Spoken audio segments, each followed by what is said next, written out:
নমস্কাৰ অসমাধিতৰ হৈতে মই শোমা আপোনালোকক জনাইছো স্বাগতম এতিয়া চাওক আজিৰ প্ৰথমটো বাতৰিলৈ অসমীয়া সাহিত্যৰ ভঁৰালটো সমৃদ্ধ কৰা কাব্যঋষি নীলমণি ফুকনক ভাৰতৰ সৰ্বোচ্চ সাহিত্য সন্মান জ্ঞানপীঠ বঁটাৰে বিভূষিত কৰাৰ খবৰে ডিব্ৰুগড়ৰ সিংচাপৰিস্থিত পুত্ৰ অমিতা ফুকনৰ বাসগৃহত আনন্দৰ জোৱাৰ উঠিছে কালজয়ী সৃষ্টি সম্ভাৰেৰে অসমীয়া সাহিত্যৰ ভঁৰালটো সমৃদ্ধ কৰা কাব্যঋষি নীলমণি ফুকনক ভাৰতৰ সৰ্বোচ্চ সাহিত্য সন্মান জ্ঞানপীঠ বঁটাৰে বিভূষিত কৰাৰ খবৰে ডিব্ৰুগড় সিংচাপৰিস্থিত পুত্ৰ অমিতা ফুকনৰ বাসগৃহত আনন্দৰ জোৱাৰ উঠিছে এইদৰে ব্যক্ত কৰে পুত্ৰৰ অনুভৱ আনন্দিত জ্ঞানপীঠ বঁটাৰ বাবে তেখেতক মনোনীত কৰা হৈছে তেখেতৰ সমগ্ৰ সাহিত্যৰ কাৰণে চৰকাৰে এই বঁটাৰে তেখেতক সন্মান যাচিছে আমি আনন্দিত উৎফুল্লিত অসমবাসীৰ লগতে কিন্তু এই চেগতে আমি আৰু এটা কথা ক'ব বিচাৰিম যে এই বঁটাৰ চাগে আৰু কিছুদিন আগত দিয়া হ'লে তেখেতে পোৱা হ'লে আৰু আমি বেছি আনন্দিত হ'লোহেঁতেন তেখেত আনন্দিত হ'লোহেঁতেন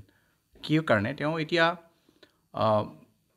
তেখেতৰ বিয়লি বেলা এইটো সময়ত তেওঁ সেই আনন্দৰ বা সেই সুখৰ কিমান দূৰ ভাগ ল'ব পাৰিব সেইটো সন্দেহান হয়তো আমাৰ সন্দেহৰ কথা কিয়নো তেওঁ মানসিকভাৱে শাৰীৰিকভাৱে অসুস্থ এতিয়া তথাপিও এই বঁটাৰ লগতে আমি এটা কথা ভাবোঁ অনুভৱ কৰোঁ পৰিয়ালৰ হৈ পেলাই যে এই বঁটাই তেখেতৰ সৃষ্টিক এটা স্বীকৃতি প্ৰদান কৰাৰ উপৰিও আজি এই সময়ত তেখেতক হয়তো আৰু কিছুদিন জীয়াই থকাৰ আয়ুস প্ৰদান কৰিছে তাৰ কাৰণেই আমি চৰকাৰৰ ওচৰত কৃতজ্ঞ কিছু দেউতাৰ সৃষ্টিৰাজিৰ সম্পৰ্কত কিছু কথা আমাক জনাব নেকি দেউতাই গোটেই জীৱনটো সাহিত্য চৰ্চা কৰি কটালে মই মোৰ আজি কিছুদিন আগতে এখন কিতাপ কৰিছিলোঁ মই দেখা নীলমণিত এই গোটেই কথাখিনি লিখা হৈছে তেওঁ গোটেই জীৱনটো কিতাপ কবিতা শিল্পকলা চিত্ৰকলা লৈয়ে থাকিলে এতিয়াও মই আজি দুদিন আগত গৈছিলোঁ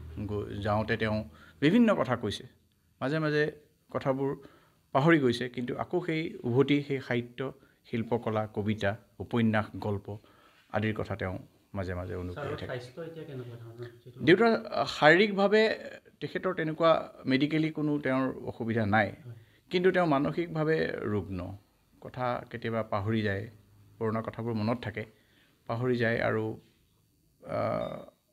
অকণমান কষ্টত আছে তেখেত কষ্টত আছে হয়তো কোনোবা এটা জেগাত মৃত্যু হৈও খেদিছে তেনেকুৱা এটা মানসিক এটা তেওঁৰ কষ্টত আছে যেন আমাৰ অনুভৱ হয় বা আমি অনুভৱ কৰোঁ মই চিকিৎসক নহয় তেখেত আপুনি দেউতাক নিশ্চয় কথা আপুনি অৱগত জনাইছে হয় মায়ে জনাইছে মায়ে প্ৰথমতে তেখেতক ক'লে যে আপোনাক এনেকৈ এটা সন্মান প্ৰদান কৰা হৈছে তেওঁ কৈছে খুব ভাল খবৰ বুলি কৈছে তাৰপিছত হয়তো কিমান সময়লৈ তেওঁ সেই কথাখিনি মনত ৰাখিব পাৰে আমি নাজানো কিন্তু সেইটো সময়লৈকে তেওঁৰ মনত আছে যে তেওঁক জ্ঞানপীঠ বঁটা দিয়া হৈছে আৰু সেই কথাখিনি শুনি আমি ভাবোঁ যে তেওঁ যিটো আনন্দৰ ভাগ পাব লাগিছিলে হয়তো এতিয়া সেই ভাগটো তেওঁ সেইখিনি তেওঁ ফিল কৰিব নোৱাৰিব যিটো আনন্দ তেওঁ পাব লাগিছিলে সেইখিনিৰ পৰা তেওঁ ব্যথিত হ'ব প্ৰখ্যাত সাহিত্যিকদ্বয় ডক্টৰ বীৰেন্দ্ৰ কুমাৰ ভট্টাচাৰ্য আৰু মামণি ৰয়ছম গোস্বামীৰ পিছত তৃতীয়গৰাকী অসমীয়া হিচাপে নীলমণি ফুকনে জ্ঞানপীঠ বঁটাৰ বাবে নিৰ্বাচিত হোৱাটো অসমীয়া সাহিত্য জগতৰ বাবে অতিকৈ আনন্দ আৰু উৎসাহৰ বতৰা অভিনন্দন আৰু শুভেচ্ছা জ্ঞাপন কৰিছে প্ৰথিতযশা সাহিত্যিক ডক্টৰ নগেন শইকীয়াই আজি অসম তথা অসমৰ জাতীয় জীৱনৰ বাবে এটা অত্যন্ত আনন্দৰ সংবাদ ইয়ে যে আমাৰ সাম্প্ৰতিক কালৰ সৰ্বোচ্চ কবি ব্যক্তিত্ব নীলমণি ফুকনে এইবাৰ ভাৰতীয় সাহিত্যৰ সৰ্বোচ্চ সন্মান জ্ঞানপীঠ বঁটা লাভ কৰাৰ সংবাদ আমি পাইছোঁ কবি নীলমণি ফুকনে তেখেতৰ অসমীয়া ভাষাৰে লিখা কবিতাৰে ভাৰতীয় কবিতাক ভাৰতীয় সাহিত্যক সমৃদ্ধ কৰি আহিছে কেৱল সেই নহয় তেখেতে তেখেতৰ কবিতাৰে তাৰ সাৰ্বজনীন মানৱীয় চেতনাৰে বিশ্ব সাহিত্যকো সমৃদ্ধি দান কৰিছে তেখেত হ'ল জ্ঞানপীঠ বঁটা লাভ কৰোঁতা তৃতীয়গৰাকী অসমীয়া মই আশা কৰিছোঁ যে এইগৰাকী কবিয়ে শতাধিক বৰ্ষ পৰমায়ু লাভ কৰি তেখেতৰ কৃতি আৰু কৃতিত্বৰে তেখেতৰ ব্যক্তিত্বৰে আমাৰ জাতীয় জীৱনক মহিয়ান কৰি গৈ থাকিব। তেখেতলৈ সশ্ৰদ্ধ অভিনন্দন। আনহাতে বিশিষ্টা ঔপন্যাসিক জুৰি বৰা বুঢ়াগোহাঁয়ে এইদৰে কয়। মোৰ আটাইতকৈ ভাল লাগিছে যে আমি এতিয়া খুব এটা নেতিবাচক সময়ত আছোঁ, যে আমাৰ ভাষাটো, আমাৰ সাহিত্যৰ এইবোৰ কি অৰ্থ আছে, এনেকুৱা ধৰণৰ এটা চিন্তা মানুহৰ মাজত বিলাই থকা হৈছে। কিন্তু সেই সময়ত অসমৰ এগৰাকী কবিয়ে, এগৰাকী বিশিষ্ট কবিয়ে জ্ঞানপীঠ বঁটা পালে, সেইটো আমাৰ আচলতে আটাইতকৈ ডাঙৰ কথাটো হ'ল আমাৰ ভাষাটো, আমাৰ অসমীয়া স্বকীয় ভাষাটো, আমাৰ যিটো থলুৱা ভাষা, সেই ভাষাটো কিমান শক্তিশালী। আৰু কবিতাৰ মাধ্যমেৰে ভাষাটো ভাৰতীয় পৰ্যায়ত আজি প্ৰতিষ্ঠা হ'ল, আজি ভাৰতবৰ্ষত প্ৰতিষ্ঠা হ'ল যে জ্ঞানপীঠ এৱাৰ্ডৰ কাৰণে আমাৰ এজন কবি যোগ্য, আমাৰ ভাষাটো যোগ্য। এইটোৱে মোক আটাইতকৈ সুখী কৰিছে। ছাৰৰ কথাটো মই কি ক'ম, তেখেত এজন আমাৰ কেনেকুৱা ধৰণৰ কবি, যে যাক মানে কবিগুৰু, কবি কাব্য শিৰোমণি এনেকৈ অন্য বিভিন্ন ধৰণৰ বঁটা প্ৰদান কৰা হৈছে। আৰু ছাৰৰ যিটো ভাষাৰ প্ৰতি যিটো তেওঁৰ দায়বদ্ধতা, তেওঁৰ সাহিত্যৰ প্ৰতি যিটো দায়বদ্ধতা, কবিতাৰ প্ৰতি যিটো দায়বদ্ধতা, সেই গোটেইখিনিৰ সৈতে মই আজি বহুদিন ধৰি দেখি আছোঁ। তেখেতসকলৰ ঘৰলৈ মই যাওঁ, থাকোঁ, ছাৰৰ লগত আমি ৰাতি ৰাতি কথা পাতোঁ। তেতিয়া দেখোঁ ছাৰৰ দায়বদ্ধতাটো বেলেগ ধৰণৰ, তেওঁৰ ডেডিকেশ্যনটো বেলেগ ধৰণৰ। বহুত কবিৰ নিচিনা তেওঁ এটা ভাল মানে তেওঁ কবিসকলৰ কাৰণে এটা ভাল প্ৰদৰ্শক হ'ব পাৰে। আৰু আটাইতকৈ মোৰ ভাল লাগিছে, এই বঁটাটোক লৈ হয়তো কোনেও এটা প্ৰশ্ন নুসুধিব যে নীলমণি ফুকন ছাৰক কিয় দিয়া হ'ল। এইটো এটা এই মুহূৰ্তত য'ত প্ৰতিটো কথাই বিতৰ্ক হয়, গতিকে এই মুহূৰ্তত মোৰ আটাইতকৈ ভাল লগা কথাটো হ'ল যে নীলমণি ফুকন ছাৰ এনেকুৱা এজন যোগ্য ব্যক্তি, আজি কোনো মানুহে সুধিবলৈ প্ৰশ্ন সাহস নকৰিব যে বঁটাটো তেওঁক কিয় দিয়া হ'ল। সেইটোৱে আচলতে আটাইতকৈ ডাঙৰ প্ৰাপ্তি। আৰু এই অনুভৱটো মই হৈছে বুজাব নোৱাৰিম। আমি গুৱাহাটী যাব পৰা নাই ক'ভিডকালীন কিছুমান পৰিস্থিতিৰ কাৰণে, গতিকে আমি আজি ইমান সুখী, আনন্দিত যে মানে নিজে যিহেতু ভাষা সাহিত্যৰ লগত অলপ জড়িত হৈ থাকোঁ, গতিকে এই মুহূৰ্তত বুজাবলৈ আমাৰ ভাষা নাইকিয়া হৈ গৈছে। হয়, কবিতাটো মোৰ তেনেকৈ মনত নাই, কিন্তু মাজে মাজে আমি তেখেতৰ কনিষ্ঠ পুত্ৰ অমিতাভ ফুকন আৰু মই শংখধ্বনি শুনিছোঁ বুলি এটা কবিতাৰ অনুষ্ঠান কৰোঁ। আৰু সেই অনুষ্ঠানটোত আমি সদায় তেখেতৰ কিছুমান কবিতা আবৃত্তি কৰোঁ। আচলতে গোটেই কবিতাবোৰৰ নৈপথ্যৰ কথাখিনি মই কৈ যাওঁ, আৰু তেখেতৰ পুত্ৰ অমিতাভ ফুকনে কবিতাখিনিৰ আবৃত্তি কৰি যায়। তেনে এটা কবিতা আছে যে দুৱাৰখন খুলি থবি, গৌৰীনাথ আহিব। এই কবিতাটোৰ যিটো মানে পশ্চাৎপট মই সেইটো কৈ দিছোঁ, যিটো পৃষ্ঠভূমি, যে গৌৰীনাথ সিংহৰ দিনত গৌৰীনাথ সিংহ আৰু এগৰাকী লিগিৰীৰ মাজত প্ৰেম হৈছে, আৰু সেই গোটেই কথাটো এটা কবিতাৰ মাধ্যমেৰে তেওঁ লৈ আহিছে যে দুৱাৰখন খুলি থবি, গৌৰীনাথ আহিব, দুকাষে সজাই থবি, দুবাটি মঙহ। কবিতাটো হয়তো কওঁতে মোৰ অকণমান ভুল হ'ব বা গোটেই কবিতাটো মোৰ মনত নাই, কিন্তু কবিতাটো যেতিয়া মই পঢ়োঁ মানে এটা এক ধৰণৰ আশ্চৰ্য অনুভৱ। News desk report, Assam Aditya. Sonari নগৰত ই ৰিক্সা চালকৰ পৰা অবৈধভাৱে ধন সংগ্ৰহ কৰা বুলি কেইবাগৰাকী ই ৰিক্সা চালকে অভিযোগ উত্থাপন কৰাৰ পাছতে তীব্ৰ প্ৰতিক্ৰিয়াৰ সৃষ্টি হৈছে। ই ৰিক্সা চালক সন্থা জিলা পৰিবহণ বিষয়াক ধনৰ লেনদেনৰ জৰিয়তে দুৰ্নীতিৰ কৰাৰ কথা অভিযোগ নস্যাৎ কৰিছে সংগঠনটোৱে।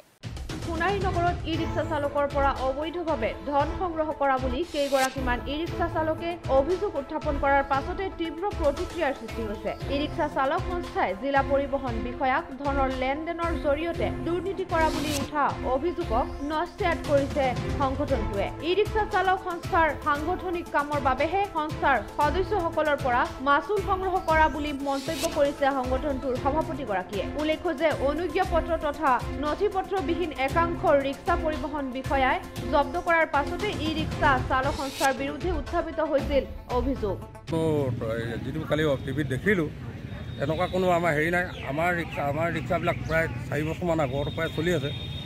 কাৰণ আমাৰ দ্বিতীয় ছাৰৰ লগত আমি আলোচনা কৰিছিলোঁ যে আমাৰ গাড়ীখিনি মানে কাগজ পত্ৰ বিচাৰিছিলে। তেওঁ কাগজ পত্ৰ আমাৰতো বৰ্তমানে আমিতো দ্বিতীয় ছাৰক কৈছিলোঁ আমাৰ 21-22 ফৰ্ম নাই, তাতে আমাৰ ফিটনেছো নাই। আমি ছাৰক কৈছিলোঁ আমাৰ গাড়ীবিলাক দ্বিতীয় ৰেজিষ্ট্ৰেশ্যন কৰিবলৈ আমাৰ কাগজ পত্ৰ নাই। ছাৰক আমি ৰিকুৱেষ্ট কৰিছিলোঁ আমাৰ গাড়ীখন চলা কিবা এটা ব্যৱস্থা কৰি দিওঁ। তেওঁ চাই তেতিয়া আমাক ক'লে ঠিক আছে তোমালোকে কাগজ পত্ৰ বিচৰা, আৰু তোমালোকক প্ৰায় 2-3 মাহ সময় দিছোঁ, তোমালোকে যদি কাগজ পত্ৰ আনিব পাৰা তোমালোকক আমি ৰেজিষ্ট্ৰেশ্যন কৰাৰ ব্যৱস্থা এটা কৰি দিম। কালি নিজৰ যিটো দেখিছোঁ 600 টকা যিটো বিষয় লৈ আছে, তেনেকুৱা আমাক কোনো টকা পইচা তোলা আমাৰ হেৰি নাই। আমি এটা কাৰণত সংগঠন চলাবৰ কাৰণে 20-30 টকা আমি তোলোঁ যেতিয়া আমাৰ প্ৰয়োজন হয়। তেওঁলোকে মিছা অভিযোগ যিকেইজনে অভিযোগ তুলিছে কালি তেওঁলোক আমাৰ ইয়াৰ সন্থাৰ সদস্যও নহয়, এজনটো হোজাই লংকা ফালৰ মানুহ। ইয়াত আহি পেলাই তেওঁলোকে আমাৰ সন্থাটো বিপদে পৰিচালনা কৰিবৰ কাৰণে এইবিলাক ষড়যন্ত্ৰ কৰি আছে। 2 নম্বৰ কথাটো হ'ল কি, আমাৰ ওচৰৰ বন্ধুসকলক সুধি চাওক, আপোনালোকে সুধি চাব পাৰে, যিটো অভিযোগ আহিছে তেওঁলোকক আপোনালোকে সুধি চাওক।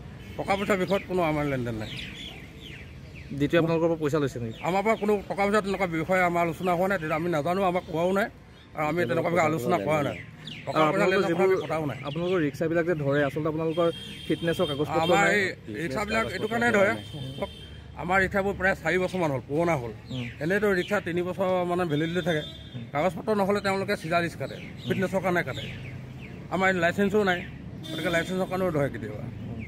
চৰাইদেউৰ পৰা ৰূপামণি গগৈৰ ৰিপৰ্ট, অসম আদিত্য। এতিয়া আহিছোঁ তৃতীয় বাতৰিলৈ। ডিব্ৰুগড় জিলাৰ মৰাণ নগৰত অৱস্থিত মৰাণ ৰাজ্যিক চিকিৎসালয়খন উন্নীত কৰা হৈছে প্ৰাথমিক স্বাস্থ্য কেন্দ্ৰলৈ। এই উপলক্ষে আজি চিকিৎসালয়খনৰ নৱনিৰ্মিত ভৱনৰ আধাৰশিলা স্থাপন আৰু লাইখুঁটা স্থাপনেৰে কাৰ্যসূচী গ্ৰহণ কৰা হয়। ডিব্ৰুগড় জিলাৰ মৰাণ নগৰত অৱস্থিত মৰাণ ৰাজ্যিক চিকিৎসালয়খন উন্নীত কৰা হৈছে প্ৰাথমিক স্বাস্থ্য কেন্দ্ৰলৈ। এই উপলক্ষে আজি চিকিৎসালয়খনৰ নৱনিৰ্মিত ভৱনৰ আধাৰশিলা স্থাপন আৰু লাইখুঁটা স্থাপনৰ এক কাৰ্যসূচী গ্ৰহণ কৰা হয়।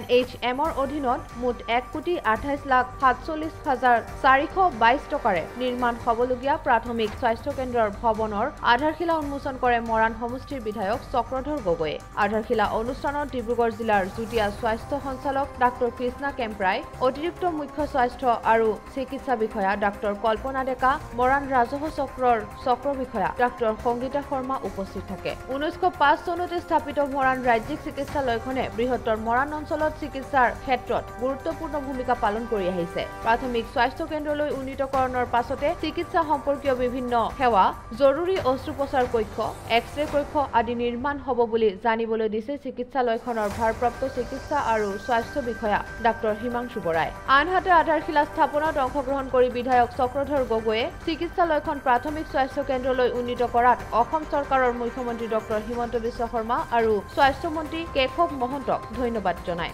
আজি আমাৰ মৰাণৰ বাবে এটা খুব স্বাস্থ্য খণ্ডত এটা বিশেষ দিন।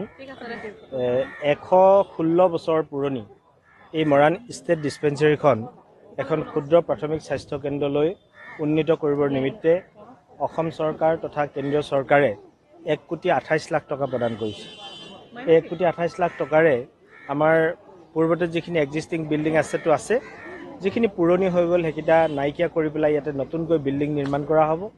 ইয়াত নতুনকৈ স্বাস্থ্যকৰ্মী, ডক্টৰ, নাৰ্ছ আৰু নতুনকৈ ইয়াক বৃদ্ধি কৰা হ'ব। লগতে স্বাস্থ্যৰ যিখিনি ব্যৱস্থা আৰু সা সুবিধা সেইখিনিও বৃদ্ধি হ'ব। নতুন আধুনিক যন্ত্ৰপাতি ইয়াত ব্যৱস্থা হ'ব, ডক্টৰৰ সংখ্যা বাঢ়িব, নাৰ্ছৰ সংখ্যা বাঢ়িব আৰু সেই অনুপাতে ৰোগীৰ সংখ্যাও ইয়াতে বাঢ়িব। গতিকে মৰাণৰ দুয়োটা পাৰৰ মাহমৰা সমষ্টিৰ পৰা বা চৰাইদেউ জিলা আৰু ডিব্ৰুগড় জিলাৰ দুয়োটা অংশৰ এটা বৃহৎ এলেকাৰ পৰা ৰাইজে। News desk report, Assam Aditya. লখিমপুৰৰ ডাম্পিং গ্ৰাউণ্ডক লৈ আজি অসন্তুষ্ট স্থানীয় ৰাইজে। প্ৰধানমন্ত্ৰী নৰেন্দ্ৰ মোদীৰ স্বচ্ছ ভাৰত মিছন অভিযান লখিমপুৰত অসাৰ প্ৰতিপন্ন হোৱাৰ অভিযোগ একাংশ লোকৰ। লখিমপুৰৰ ডাম্পিং গ্ৰাউণ্ডক লৈ আজিও সন্তুষ্ট নহয় স্থানীয় ৰাইজ। লখিমপুৰ নগৰৰ শিৱ মন্দিৰৰ কাষত থকা ডাম্পিং গ্ৰাউণ্ডত পূৰ্বতে বহু লোকে বসবাস কৰি আছিল, কিন্তু সেই লোকসকলক চৰকাৰীভাৱে উচ্ছেদ কৰি তাত ডাম্পিং গ্ৰাউণ্ড স্থাপন কৰিলে লখিমপুৰ পৌৰসভাই। স্থানীয় ৰাইজৰ দাবী, পৌৰসভাৰ এই ডাম্পিং গ্ৰাউণ্ডটো উত্তৰ লখিমপুৰ নগৰৰ মাজৰ পৰা উঠাই নি জনশূন্য ঠাইত নিষ্কাশন কৰাৰ ব্যৱস্থা কৰক, কাৰণ কাষত এখন স্কুল, এখন ৰাজহুৱা মৰিশালী আৰু কাষৰ পথেৰে দৈনিক বহু মানুহ অহা যোৱা কৰে। অসম চৰকাৰক এটা কথাই অৱগত কৰিব বিচাৰোঁ যে এই ডাম্পিং গ্ৰাউণ্ডটোৰ কাৰণে আমাৰ একদম নিচেই কাষতে এখন স্কুল আছে। ল'ৰা ছোৱালীক ভাত খোৱাৰ সময়ত আমি ভাত খাব নোৱাৰোঁ, গোন্ধত মানুহ ল'ৰা ছোৱালী থাকিব নোৱাৰে। লগত ইয়াত 65 ঘৰ মানুহৰ এভেকশ্যন কৰি তাৰে 2 ঘৰ মানুহক ইয়াত মিউনিচিপালিটিৰ মানুহে জেগা দিছে, য'ত মদ ভাং বেচিছে। সিহঁতৰ কাৰণে আমাক এভেকশ্যন কৰিলে আকৌ সিহঁতকে জেগা দিছে, অন্য মানুহখিনিক আঁতৰাই দিছে। এই কথাটো কি আমি নাজানো। MLA ছাৰ এই কামটো আমাক মানে চাই চিতি ভাল কৰি দিলে আমি ভাল পাওঁ। কাষতে এখন স্কুল আছে, কণমানি ল'ৰা ছোৱালীবিলাক মানে অহা যোৱা কৰে, আমি দেখা পাওঁ। এই ল'ৰা ছোৱালীবিলাকে মানে যাব নোৱাৰে, নাকটো এনেকৈ মুখখন বন্ধ কৰি পিনে এই ৰাস্তাটি পাৰ হয়। ঠিক আছে, গতিকে এনেকুৱা এটা পৰিস্থিতি টাউনৰ মাজত ডাম্পিং গ্ৰাউণ্ড আমি কোনো জেগাত দেখা নাই। লখিমপুৰৰ পৰা ৰাহানুদ্দিন আহমেদৰ ৰিপৰ্ট অসম আদিত্য।